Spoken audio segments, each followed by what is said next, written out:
कांग्रेस की हल्ला बोल रैली पर कटाक्ष करते हुए रोहतक लोकसभा से सांसद डॉक्टर अरविंद शर्मा ने कहा कि जब महंगाई के मुद्दे पर कांग्रेस को बुलाया जाता है तो वह वक्त आउट करके बाहर निकल जाते हैं और बाद में महंगाई का मुद्दा उठाकर खड़े हो जाते हैं। बार बार उनको संसद में बुलाया जाता है और कहा जाता है कि महंगाई के मुद्दे पर आइए और चर्चा कीजिए, लेकिन कांग्रेस का कोई भी नेता संसद में आकर चर्चा नहीं करता और संसद को चलने भी नहीं देते। सांसद आज झज्जर लघु सचिवालय में 2010 करोड़ रुपए की लागत से होने वाले विकास कार्यों की परियोजनाओं का मुख्यमंत्री द्वारा वर्चुअल उद्घाटन व शिलान्यास कार्यक्रम में सम्मिलित हो रहे थे और आज उन्होंने झज्जर में भी 13 परियोजनाओं का लोकार्पण तथा पत्थर रखा। उन्होंने बताया कि झज्जर में करीब 48 करोड़ रुपए की लागत से 13 परियोजनाओं का आज वर्चुअल तरीके से उद्घाटन और पत्थर रखा गया है, जिसमें स्कूल, सड़क, सब स्टेशन आदि शामिल है। उन्होंने कहा कि प्रधानमंत्री की गति शक्ति परियोजनाओं का ही यह परिणाम है। भ्रष्टाचार के मुद्दे पर पूछे गए सवाल पर उन्होंने कहा कि मुख्यमंत्री ने कहा है कि भ्रष्टाचार की जड़ें काफी मजबूत हो चुकी है, जो कि पिछली सरकारों की देन है। उन्होंने कहा कि हम इस पर लगाम लगा रहे हैं, काफी अधिकारी इसमें पकड़े भी गए हैं और उन्हें सजा भी हुई है। विपक्ष द्वारा नीतीश कुमार को अपना प्रधानमंत्री पद का दावेदार बनाए जाने पर उन्होंने कहा कि आज देश प्रधानमंत्री नरेंद्र मोदी के नेतृत्व में ऊंचाइयां छू रहा है और देश को प्रधानमंत्री नरेंद्र मोदी के नेतृत्व की जरूरत है। उन्होंने कहा कि आने वाले चुनाव में बीजेपी 350 से ज्यादा सीटें जीतकर सरकार बनाएगी।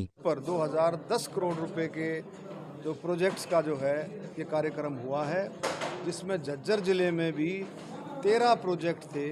13 प्रोजेक्ट का लगभग 48 करोड़ के प्रोजेक्ट का झज्जर में भी इन प्रोजेक्टों का कहीं किसी का लोकार्पण है, लगभग 10 का लोकार्पण और 3 का पत्थर रखा गया, फाउंडेशन स्टोन। तो ये प्रोग्राम इसमें रहे। अलग अलग तरह के प्रोग्राम हैं, स्कूलों के प्रोग्राम हैं, सड़कों के हैं, सब स्टेशंस हैं, आपने देखा भी होगा, और हाईवेज़ हैं। बहुत सारी चीज़ों का जो है आज जो प्रोजेक्ट कर रखा गया है। और ये बहुत बड़ी प्रधानमंत्री जी की जो गति शक्ति योजना है, जो गति शक्ति योजना में आपने देखा रोड, आपका रेलवेज, आपका सिविल एविएशन, इसमें तेज़ी से इन सिस्टम्स को जोड़ना है, जो किसी भी देश के और किसी भी राज्य के विकास के लिए ये सबसे बड़ा ज़रूरी है। इंफ्रास्ट्रक्चर, रोड्स की कनेक्टिविटी, रेलवे की कनेक्टिविटी, ये सबसे बहुत महत्वपूर्ण है। सिविल एविएशन की, हवाई जहाज़ की कनेक्टिविटी, और उससे आगे बढ़ करके वाटरवेज की भी कनेक्टिविटी। ये 3-4 चीज़ें ऐसी हैं जो कि देश को मजबूती से, आर्थिक क्षेत्र में देश को मजबूत करती हैं। नौजवानों को ज़्यादा से ज़्यादा काम के जो है अवसर मिलते हैं। और इन सारी चीज़ों को देखते हुए आज मुख्यमंत्री जी ने भ्रष्टाचार को रोकने के लिए सीएम साहब ने नए पोर्टल की बात, खास करके इंजीनियरिंग लाइन में, उसको किस रूप में देखते हैं? देखिए, मुख्यमंत्री जी ने भी कहा है, ये पहले भ्रष्टाचार बहुत पहले से बहुत जड़ें जमाए हुए हैं, बहुत गहराई से।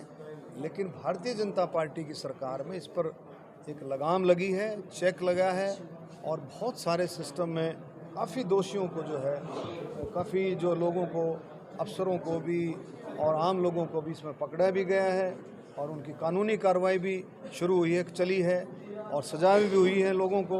और इसमें मैं ये देखता हूँ कि जो मुख्यमंत्री जी ने इस बात को गहराई से जो पकड़ा है, उसमें पोर्टल के माध्यम से आपको सारा सिस्टम उसमें रहेगा कि जो कॉन्ट्रैक्टर जो है इसमें ये रहते थे, भाई मेरे को ये फलाना काम दिला देगा, ये, जिसमें जहाँ थोड़ा बहुत भी ऐसा लगता था, अब उस पर रोक लगी। डॉक्टर साहब, कांग्रेस हल्ला बोल रैली करने जा रही है महंगाई को लेकर के, इसको लेकर के आप किस रूप में देखिए, आपने देख लिया कितने शोर मचाते हैं महंगाई के ऊपर। जब महंगाई पर संसद में चर्चा होती है, जब संसद में, एक तो पहले संसद चलने नहीं दिया, किस बात पर नहीं चलने दिया? महंगाई पर पार्लियामेंट को कांग्रेस ने चलने नहीं दिया। और जब महंगाई पर चर्चा आई, भारतीय जनता पार्टी कहती रही, हमारी सरकार कहती रही, मंत्री कहते रहे कि भाई आओ, स्पीकर साहब कहते रहे आओ महंगाई पर चर्चा करो। जब चर्चा की बारी आई, जब वो जवाब देने के लिए माननीय हमारी फाइनेंस मिनिस्टर निर्मला सीतारमण जी, जिसने बिल्कुल एक एक बात की परत खोली, जो किस तरह से महंगाई पर सरकार कंट्रोल कर रही है, किस किस चीज़ में महंगाई है, क्या क्या है, क्या क्या उसमें कारण है, उस जब महंगाई की जो परत खोलने लगे तो वो कहीं संसद में नज़र भी नहीं आए। तो ये इनका ड्रामा है। इस ड्रामे को ये कहीं कभी किसी तरह से घुमा लेते हैं, कभी किसी तरह से घुमा लेते हैं। तो ड्रामा जो है चलने वाला नहीं।